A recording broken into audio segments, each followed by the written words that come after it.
silakan duduk. Ya, Bu. Terima kasih. Ya, sama-sama.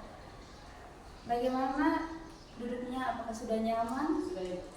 Oke, baik, Rafa. Terima kasih ya, kamu sudah mau memenuhi undangan dari Ibu untuk datang ke sini. Bagaimana kabar kamu hari ini? Baik, Ibu. Baik ya. Sebelum tadi datang ke sini, ada pelajaran apa dulu tadi?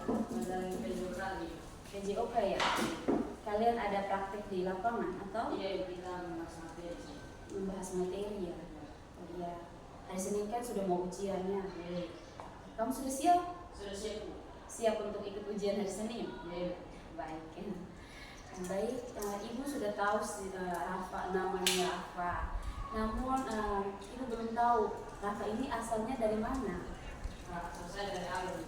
Dari Alor. Iya. Bapak dari Alor. Iya. Kalau Mama Dari Sabi. dari Saudi.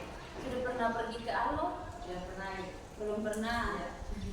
Tidak ada rencana untuk liburan ke Alor begitu? Mungkin ada, Ibu. Kapan kira-kira? Setelah libur akhir semester. Akhir semester ini mau libur ke Alor. Iya. Ibu juga belum pernah sih pergi ke Alor. Rata-rata ibu palingan di Flores dengan di Pulau Timur sini saja. Oke, baik Rafa. Di sini alasan ibu panggil Rafa ke sini supaya kita melakukan konseling individual. Rafa sudah pernah ikuti konseling individual? Sudah pernah, Ibu. Belum pernah. Baik, di sini perlu ibu jelaskan, konseling individual itu sendiri merupakan salah satu jenis layanan bimbingan konseling yang dimana di dalamnya itu ada konselor atau guru BK dan seorang konseli, yaitu Rafa di sini ya. Di sini kita akan membahas terkait dengan masalah yang dialami oleh konseli, masalah-masalah yang dialami oleh Rafa. Setelah itu kita akan mencari alternatif dan solusi yang perlu kita selesaikan untuk masalah yang dialami oleh Rafa ini. Itu merupakan pengertian dari konseling individual. Nah, tujuannya di sini supaya yang pertama tadi jadi tujuan dari konseling individual itu sendiri supaya kita memperoleh informasi yang berkaitan dengan masalah yang Rafa alami. Setelah itu kita akan mencari alternatif untuk menyelesaikan masalah ini. Jadi di sini juga konseling individual ini juga ada kode etik yang perlu kita patuhi. Yang mana dalam konseling individual ini Rafa tidak perlu takut untuk menyampaikan masalah yang Rafa alami, karena di sini ibu akan menjaga kerahasiaan dari masalah ini. Itu tidak akan menceritakan ke siapapun. Terus Rafa juga dalam menyampaikan masalahnya secara jujur dan terbuka, tidak perlu harus menutup-nutupi supaya kita bisa mengentaskan masalah ini ya. Masalah ini juga yang berkaitan dengan masalah yang sekarang Rafa alami yang saat ini. Dan untuk selama proses konseling ini ada tugas atau kesepakatan yang nanti kita sepakati bersama yang perlu kita patuhi juga. Itu beberapa kode etik yang perlu kita taati. Baik Rafa, untuk konseling individual ini juga kita perlu membuat kesepakatan waktu dulu. Menurut Rafa kira-kira berapa menit kita butuh untuk melakukan konseling individual ini? 30 menit. 30 menit ya? Ya. Kita sepakat 30 menit. Ya. Oke. Nanti selama konseling individual ini ibu akan memberikan kesempatan kepada Rafa untuk menceritakan masalah yang dialami. Setelah itu kita akan sama-sama mencari solusi sampai tuntas ya. Oke. Baik, supaya lebih rileks lagi, coba Rafa tarik nafas dulu. Tarik nafas, hembuskan. Tarik nafas lagi, hembuskan nih. Oke. Sudah rileks? Ya, sudah siap untuk lanjut ke tahap selanjutnya? Baik. Oke Rafa, di sini ibu mau menyampaikan dulu alasan ibu memilih Rafa ke sini karena ada beberapa informasi dari guru mata pelajaran bahwa Rafa ini tidak mengumpulkan tugas. Apakah benar? Benar. Baik Rafa, jadi yang disampaikan oleh Bapak Ibu guru itu benar terkait masalah yang kamu alami ini. Oke, sekarang ibu ingin mendengarkan secara langsung dari kamu sendiri masalah yang kamu alami ini. Kamu tolong ceritakan secara lebih terperinci lagi supaya kita bisa sama-sama untuk mencari jalan keluarnya. Ya, oke. Begini, saya tidak pernah mengumpulkan tugas selama 1 semester. Selama 1 semester ini kamu tidak pernah mengumpulkan tugas. Iya. Tugas apa-apa saja? Tugas IPA, matematika, IPS, dan agama. Jadi ada tugas matematika, IPS, dan agama. Nah, ini tugas ini semuanya kamu tidak kumpul atau hanya beberapa tugas saja yang tidak dikumpul? Tidak kumpul semua. Tidak kumpul. Terus yang kamu rasakan ketika kamu tidak kumpul itu apa? Tidak percaya diri karena teman-teman membahas tugas yang sebenarnya saya tidak percaya. Jadi kamu merasa tidak percaya diri. Namun sebelum itu ibu mau tanya dulu, kira-kira apa alasan kamu sehingga kamu tidak mengerjakan tugas ini? Saya lebih sering bermain futsal dan game. Lebih sering bermain futsal dan game. Kenapa kamu lebih memilih bermain futsal dan game daripada mengerjakan tugas-tugas yang sudah diberikan oleh Bapak Ibu? Karena lebih menyenangkan dan tidak membosankan. Kamu merasa bahwa bermain futsal dan game itu lebih menyenangkan daripada kamu harus menyelesaikan tugas-tugas. Oke, baik. Di sini ibu ingin tanya lagi, kira-kira bagaimana tanggapan dari Bapak Ibu guru ketika kamu itu tidak mengerjakan tugas? Banyak guru yang memarahi saya dan menurut saya sebagai anak. Jadi ada beberapa guru memarahi kamu. Ketika kamu dimarahi itu, bagaimana perasaan kamu waktu itu? Sedih dan menyesal karena saya memilih bermain daripada mengerjakan tugas itu. Berarti sekarang kamu merasa bahwa kamu sudah menyesali perbuatan kamu itu ya? Baik. Ibu mengerti perasaan kamu. Jadi ibu ingin tanya dulu, menurut kamu ketika kamu tidak mengerjakan tugas karena kamu terlalu sibuk dengan bermain futsal dan bermain game, kira-kira apa yang akan terjadi nanti ketika kamu terus-terus tidak mengerjakan tugas? Apa akibatnya? Saya tidak mengikhlas. Ya, betul sekali. Kalau kamu tidak mengerjakan tugas sampai akhir semester pun kamu tetap tidak mengumpulkan tugas-tugas yang diberikan, kamu tetap malas, bahwa nanti kamu itu akan tidak naik kelas. Berarti kamu sudah tahu konsekuensi yang akan kamu hadapi atas masalah yang kamu alami ini. Baik. Sekarang kita sudah tahu permasalahan kamu, penyebab dari masalah yang kamu alami ini, yang mana kamu tidak mengumpulkan tugas tadi karena beberapa faktor tadi. Sekarang kita akan coba untuk menyelesaikan masalah ini ya. Oke Rafa, baik. Di sini kamu sudah menyampaikan masalah kamu terkait dengan tidak mengumpulkan tugas. Oke, tadi juga kamu sudah menyampaikan penyebab dari masalah ini dan akibat yang akan kamu terima ketika kamu terus melanjutkan masalah ini. Kamu tidak mengumpulkan tugas, nanti yang kamu akan terima itu seperti apa kamu sudah sampaikan juga.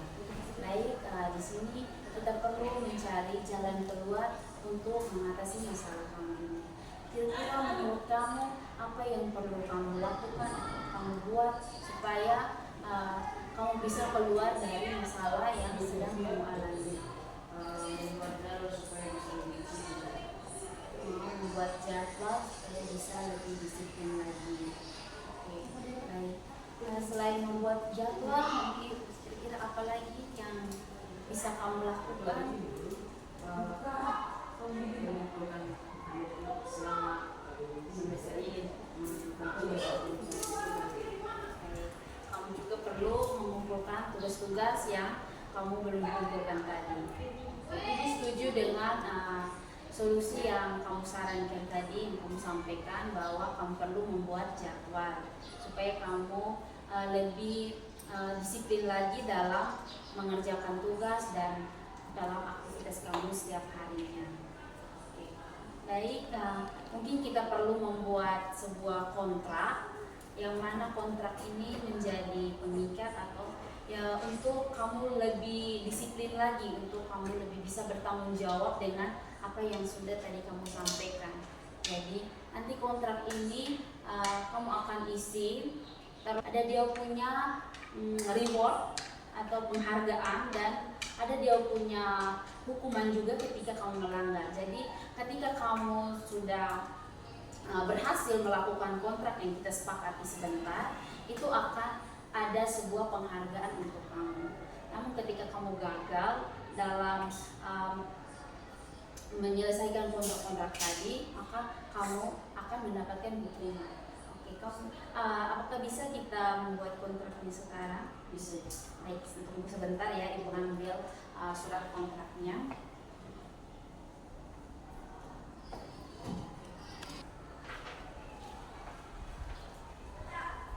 Oke Rafa, jadi ini kontrak perilakunya yang perlu kamu lakukan.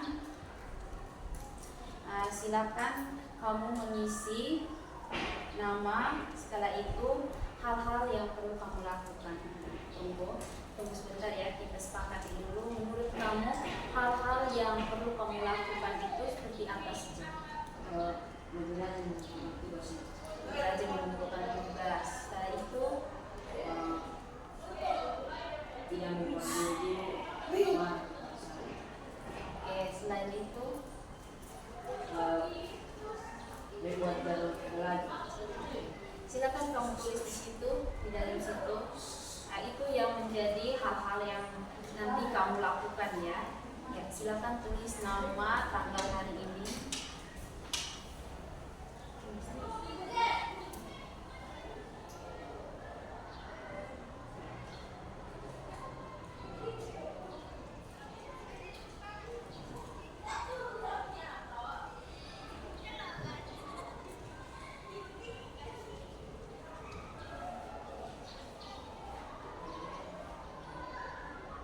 Hari ini tanggal 15.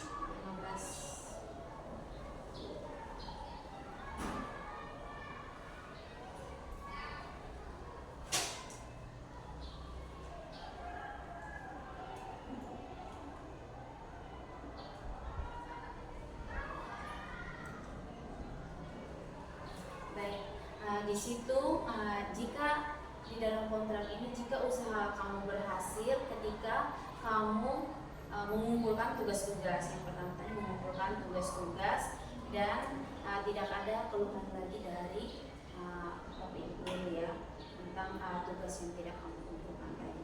Oke, ketika kamu melakukan kontrak ini dengan baik, kamu dikatakan bahwa kamu berhasil melakukan kontrak ini, yaitu kamu membuat jadwal, yang artinya bahwa ketika sudah kamu membuat jadwal itu, maka kamu harus bisa mengontrol diri kamu untuk sesuai dengan jadwal yang kamu buat. Artinya bahwa kapan saya harus belajar, kapan saya harus mengerjakan tugas, dan kapan saya harus bermain. Berarti harus sesuai dengan jadwal-jadwal yang sudah kamu susun. Nanti Ibu akan lihat jadwal yang sudah kamu susun itu pada pertemuan selanjutnya ya. Setelah itu kamu juga di sini kamu menulis bahwa kamu akan membatasi diri kamu untuk bermain futsal dan game. Jadi kamu akan mulai mengurangi diri kamu untuk tidak terlalu bermain futsal dan bermain game, dan tadinya mengumpulkan tugas-tugas. Oke. Jika ini berhasil, maka kamu akan mendapatkan, menurut kamu apa yang kamu inginkan ketika kamu sudah berhasil menyelesaikan kontrak ini? Pujian setiap jam BK. Oh, kamu mau kamu dipuji ya, setiap kali ada jam BK kamu dipuji oleh ibu. Oke, kita sepakati itu. Dan kira-kira menurut kamu kalau kamu melanggar kontrak ini, apa yang kamu dapat? Piket kelas selama 1 minggu. Berarti kamu siap ini untuk piket kelas selama 1 minggu. Oke, baik, Ibu juga setuju. Sekarang silakan kamu tulis yang menjadi reward dan punishment, hukuman yang akan kamu dapatkan.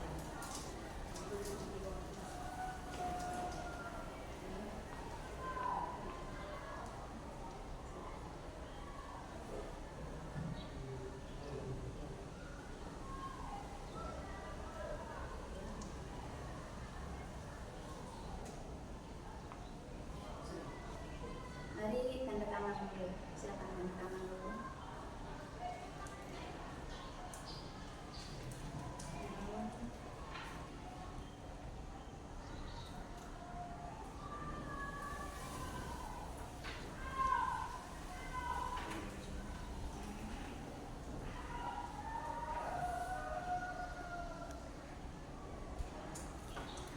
Ibu ingin kamu membacakan kontrak perilaku ini. Silakan baca, kita dengar bersama-sama. Saya Rafael Berkai pada tanggal 5 Mei 2025 menyatakan 15 Mei 2025 menyatakan bahwa saya setuju melakukan hal di bawah ini: 1. Mengerjakan tugas-tugas yang belum saya kerjakan. 2. Membatasi bermain game dan pulsa. 3. Membuat jadwal belajar supaya saya dan organisasi tentang dapat memiliki tugas dari guru mapel dan tidak ada keluhan dari guru mapel dan wali kelas. Apabila saya berhasil melakukannya, saya akan mendapatkan hadiah dari guru BK berupa pujian setiap BK. Jika saya tidak berhasil melakukan, saya akan mendapatkan hukuman berupa memisahkan piket kelas selama 1 minggu. Tanggal berakhir kontrak ini pada 16 Juni 2025. Sepakat? Oke, jadi baik, ini kontraknya sudah kamu tanda tangani dan sudah kamu bacakan juga. Ini perjanjian dari diri kamu sendiri ya. Oke, untuk ini ke depan Ibu akan melihat perilaku-perilaku mana yang sudah kamu lakukan supaya dikatakan berhasil. Kamu harus mengerjakan tugas-tugas tadi yang sesuai dengan apa yang kamu sudah tuliskan di kontrak ini. Bisa, Rafa? Oke, baik. Ibu rasa konseling kita hari ini sudah menemukan hasilnya, di mana kamu juga sudah berjanji dengan diri kamu sendiri melalui kontrak ini bahwa kamu akan memperbaiki, kamu akan menyelesaikan masalah kamu ini dengan menyelesaikan tugas-tugas yang sudah diberikan oleh Bapak Ibu tadi. Oke, baik Rafa, Ibu ingin tanya bagaimana perasaan kamu setelah kita membuat kontrak tadi? Semangat itu karena saya punya sebutan yang jelas untuk perubahan saya ke depan. Oke, baik. Ibu senang mendengarnya. Jadi sekarang Ibu berharap kamu bisa untuk mengubah perilaku kamu tadi ya. Kamu tidak perlu takut ya, kamu coba untuk mulai lakukan dengan hal-hal yang langkah-langkah kecil begitu, seperti mulai mengurangi untuk bermain game, terus mulai untuk menerapkan mulai disiplin dalam mengerjakan tugas-tugas yang diberikan oleh Bapak Ibu. Oke, baik Rafa, Ibu rasa kamu juga sudah paham tentang apa yang harus kamu lakukan ke depannya, itu terkait dengan kontrak yang sudah kamu tulis tadi. Dan sebelum kita akhiri, mungkin ada yang ingin kamu tanyakan? Tidak. Baik, jika tidak ada, kita bisa akhiri konseling individual ini karena waktu kita juga terbatas.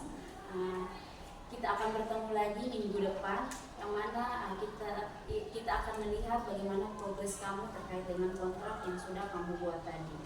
Bisa, Rafa? Bisa. Oke, baik. Nanti kita akan berjumpa lagi minggu depan. Ibu mau mengucapkan terima kasih karena kamu sudah mau menyempatkan diri kamu untuk datang ke sini. Kita bersama-sama menceritakan masalah dan kita sama-sama menyelesaikan masalah yang kamu alami. Jika kamu butuh bantuan atau motivasi, kamu tinggal datang saja ke ibu ataupun ke guru BK yang lainnya. Nah, di sini ada beberapa guru BK juga. Kamu silakan datang saja ke guru BK ataupun langsung ketemu ibu saja. Baik Rafa, mungkin sampai di sini saja pertemuan kita hari ini. Silakan kamu kembali ke kelas melanjutkan pelajaran berikut ini. Terima kasih Rafa.